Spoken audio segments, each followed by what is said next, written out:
Hi, I'm Shane Downey from the GBTA broadcast studio on location in Berlin, Germany. I'm joined this afternoon by Jeroen Hurkmans from Advito. Thank you for joining us today. You're welcome. Thanks for having me. Absolutely. So let's just jump right into it. So here we are in EMEA. So what are some of the key areas that travel buyers should focus on when they're building their hotel programs? Well, for me, there's not so much a difference between where you're located. I think in general, the principles are the same. Okay. It's their role to build a cost and safe program, cost-effective, economical program for their travelers. And that goes for every region. Yeah.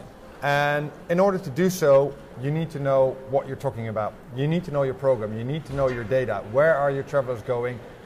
Where are they staying? How long are they staying there, etc. What's going on in that market? I mean, what's the supply and demand in that market? What are the trends? Are there new developments going on? Have there been incidents within those markets that you need to be aware of, that you want to make sure your travelers are not going to be exposed to moving forward?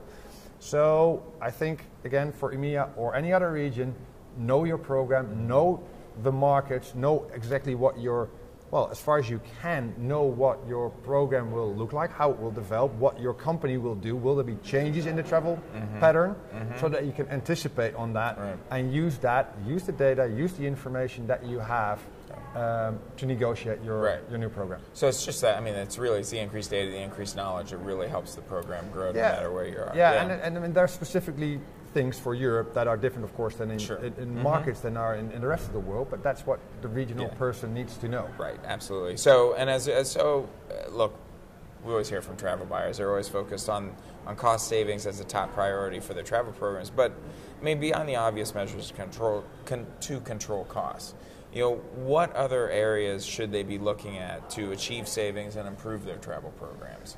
That's an interesting question, because even with the traditional cost control, I think they can do it a bit differently.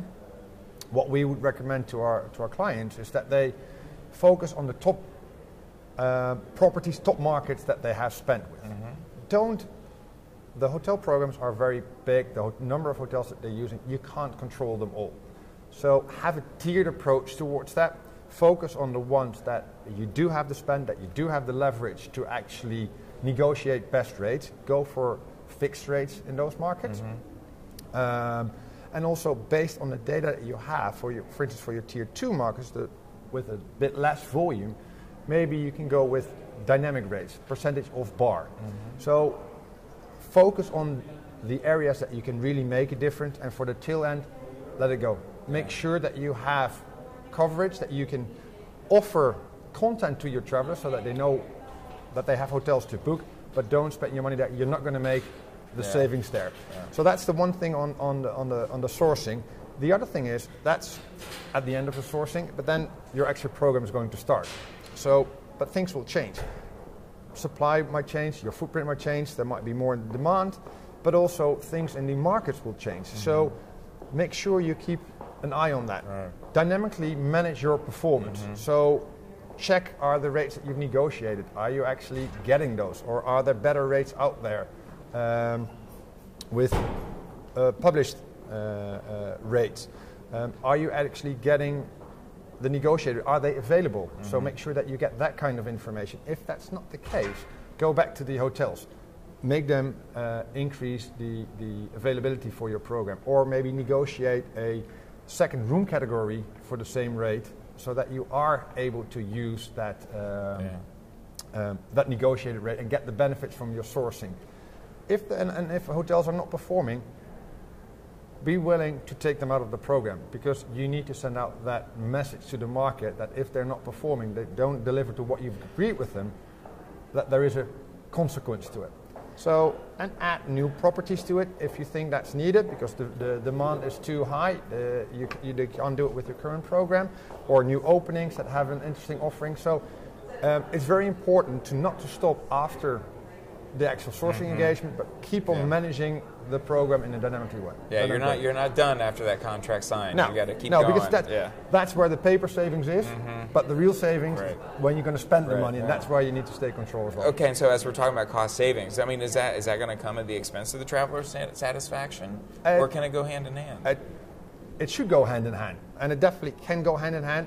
It's important that you communicate with your travelers what you're doing, why you're doing it, and what they should be doing it. And if you help them and give a clear message to them, they feel actually supported. Travel can be a hassle. They need to make a lot of decisions, and if you help them make that decisions and make it easy for them, they feel that you've got their back as travel manager, and actually you influence them making the choices that you want them to make. So program performance will go up. It will increase your savings, to the previous questions.